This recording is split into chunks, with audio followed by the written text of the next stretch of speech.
cuando pasan a una jaima, a una casa del vecino, del hermano, del primo, de quien sea, lo primero que hacen al pasar es observar quién es la persona mayor de la casa. Y cuando observan quién es, antes casi de decir buenos días, van y colocan las puntas de sus dedos sobre la cabeza de esa persona, como señal de respeto, como intentando captar sabiduría de la cabeza de la persona mayor.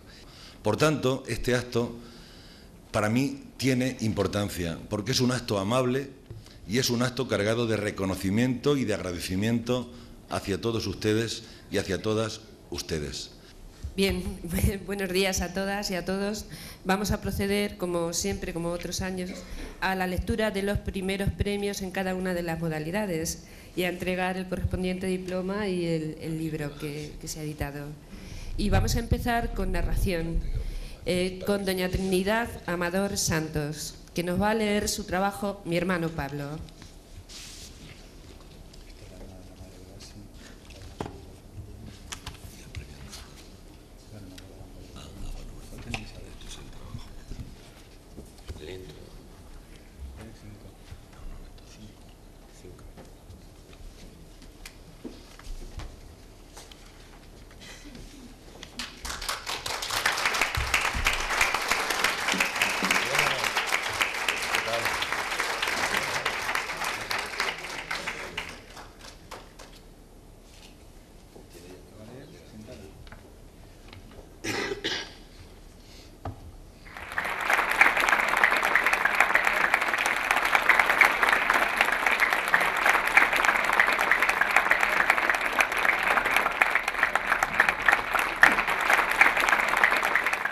Mi hermano Pablo. Mi hermano Pablo tenía una poca falta. Era, como se decía antaño, un inocente, una persona sin malicia. Físicamente era bajito, pero bien parecido. Nosotros lo veíamos guapo. Al tiempo que recortado de cuerpo, era también recortado de conocimiento. Vendría a tener los alcances de un crío de 7 o 8 años. Pero lo principal al hablar de Pablo no es la talla que tenía, ni si podía llegar a entender de cuentas, escribir con letra de molde o leer libros. Lo más importante es que a su manera era una persona feliz, seguramente porque todos lo queríamos mucho. Mi madre decía que lo de Pablo no era de nacimiento, que fue por un susto que ella se llevó al poco de nacer. ¿no? Después de examinar al recién nacido. La partera repetía las mismas palabras que mi madre había oído en sus partos anteriores. Tiene todos sus dedos en las manos y en los pies, de buen color, fuerza al llorar. Se mueve bien. Es un muchacho normal, que Dios le dé ganas de vivir y trabajar. Mi madre tuvo 10 partos en total. El de Pablo fue el 8º. Y aunque sabía por experiencia la letanía de la partera, siempre esperaba conteniendo la respiración, lo que aquella mujer tenía que decir. De los dedos, de la normalidad, del llanto, del color y el movimiento. Y de si antes de normal decía, ¿es un muchacho o es una muchacha? Todo fue bien al principio. El niño siguió con buen color, se agarró bien al pecho, todo dentro de lo normal.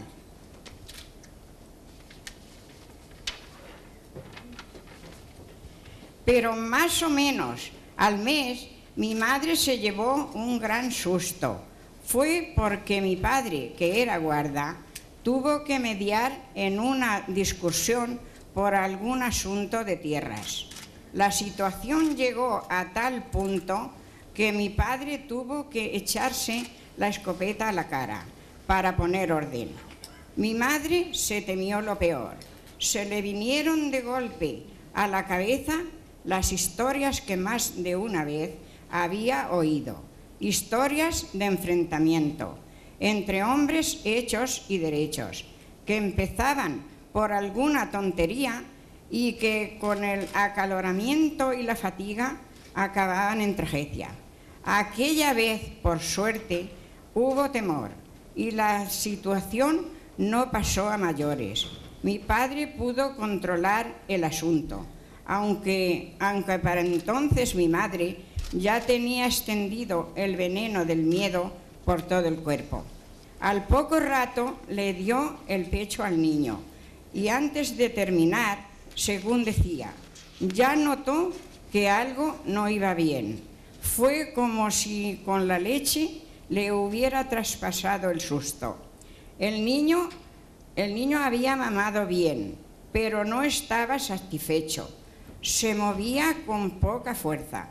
No lloraba, pero no se le veía bien, flojo, con una tristeza extraña que mi madre no había visto nunca en niños tan pequeños. Una cara que le recordó, decía ella, a la que puede verse en un crío mayorcillo, cuando le regañan de manera fuerte, sin tener culpa ninguna, y se queda callado. Después de aquello, Pablo se fue criando sano, sin enfermedades que no fueran las normales de entonces, pero con comparación con los otros niños. Crecía más despacio que los otros. Empezó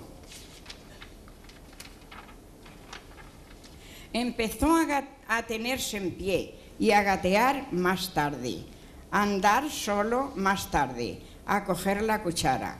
Pablo parecía no darse cuenta, no se comparaba con nadie, siempre cariñoso, portándose bien con los de dentro de casa y los de fuera, y tratando a chicos y a grandes con buenos modos.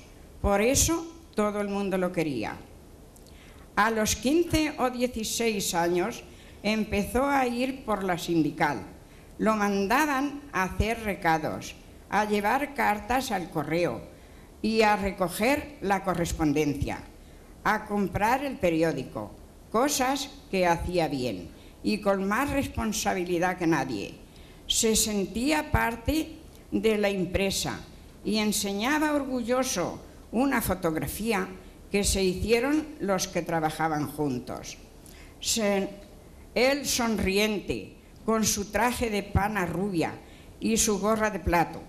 Si alguien por gastarle una broma le decía, anda, Pablete, dame el periódico que lo lea, él lo apretaba contra su pecho y contestaba con brío, de eso nada. Si quieres leer el periódico, vas tú y lo compras, que este es de mi jefe. Al llegar a casa, contaba como un suceso importante lo que le había pasado y nosotros nos poníamos contentos de que sintiera que sabía manejar las situaciones y de que era capaz de salir airoso. El traje de pana se lo había hecho mi hermana Josefa, la más pequeña de todos, que estaba aprendiendo el corte. La verdad es que a mi hermana se le daba bien coser y el traje le quedó como si lo hubiera cortado el mejor sastre.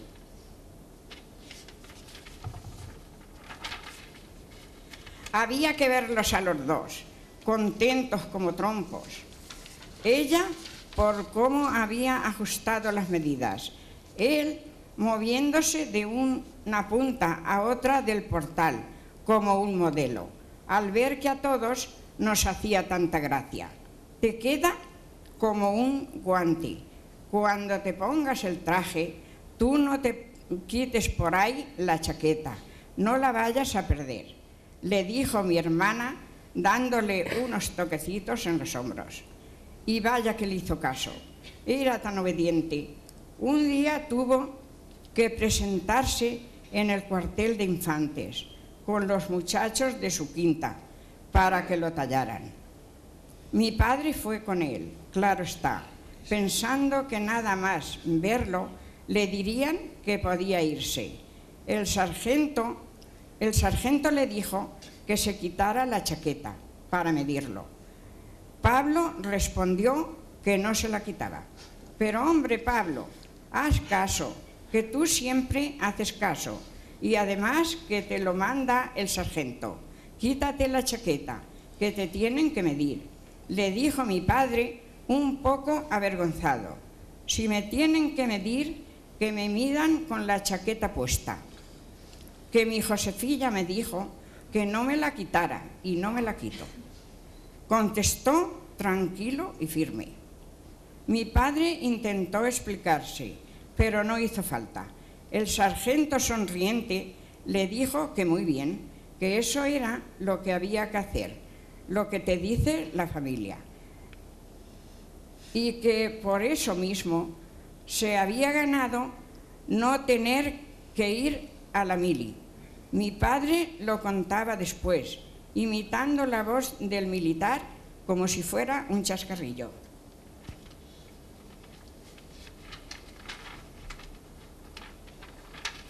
Voy a beber una poquita agua.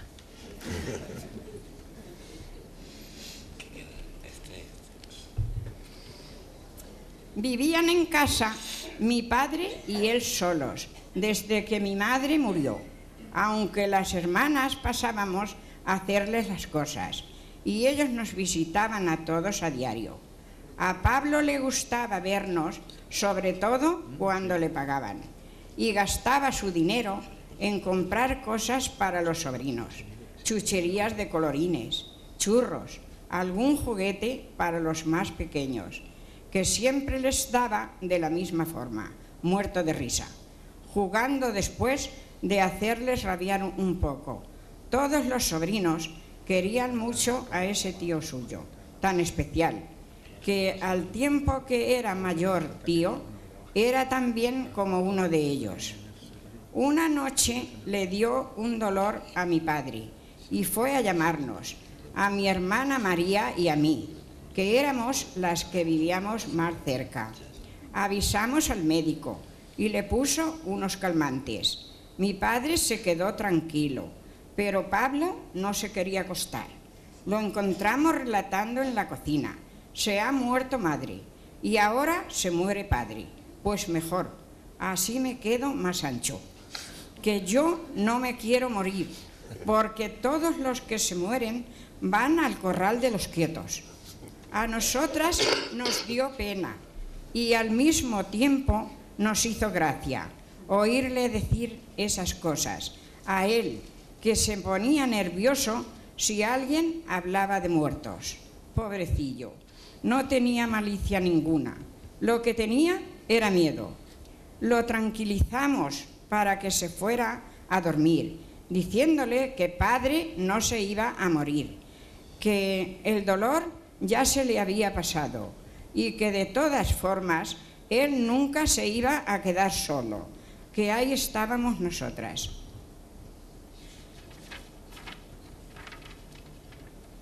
Pablo no quería nunca hablar de muertos, pero antes o después a todos nos tiene que llegar. Una tarde venía con una cantarilla de agua de la fuente de arriba, que quedaba a unos 100 metros de casa. Había unos vecinos tomando el fresco, 2 casas antes de llegar a la nuestra, el hermano Perico y el quinto, y le ofrecieron una silla para que les acompañara un rato, como si les dijera que tenía prisa para hacer la cena o alguna excusa sin mayor importancia. Pablo respondió: no puedo, que mañana me voy a morir y quiero estar con mi padre. Al día siguiente nos acompañó el pueblo entero y ese fue el comentario general. ¿Cómo pudo saber él que le llegaba su hora? Si no se encontraba mal, ni le dolía nada, y se fue a la cama tan normal como todas las noches. El médico no supo explicarlo. Dijo que además de que fue por culpa de un derrame, que algunas personas pueden barruntar estas cosas sin saber bien por qué. Por un lado, nos parecía que teníamos que dar gracias porque se nos fue sin sufrir, pero por otro lado nos quedó un gran vacío. Mi hija María José, que tenía 4 años, cuando le dijimos que Dios lo había llamado al cielo, contestó que Dios se podía haber estado quieto. Los mayores seguramente pensamos que sabemos algo más de la vida, gracias a Pablo, y que a lo mejor éramos un poco más buenos de lo que hubiéramos sido sin él. Muchas gracias.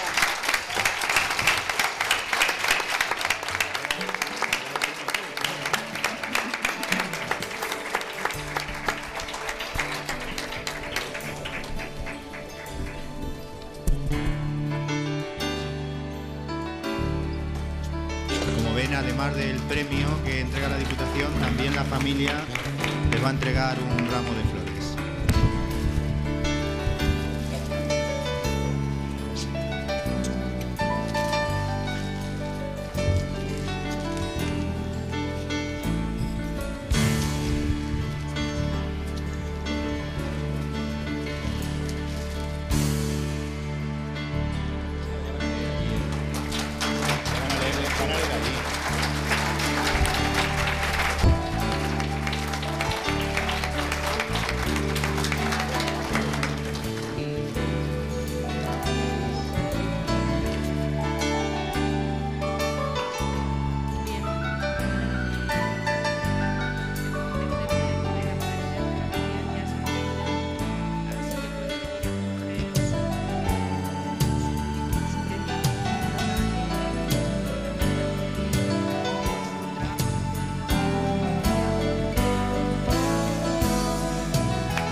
Genial.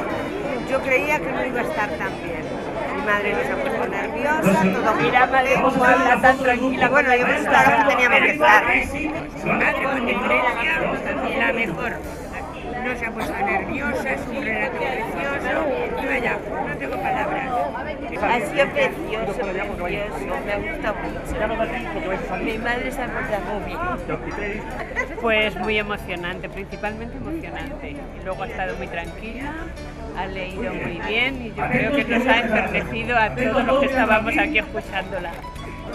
La mejor en todo, en el relato y en cómo lo ha hecho. Muy bien, ya está. Gracias.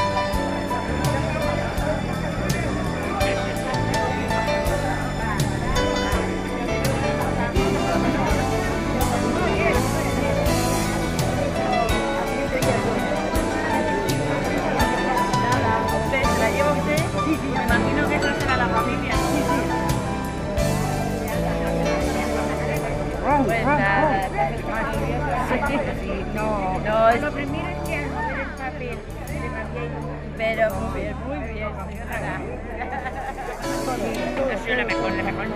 Sí, que mirándola de una buena. Que no hace falta que nos hagamos, que podemos hacerlo nada. Me cuenta sus vidas, sus películas. Ya saben Problema, no me veas. Ahí.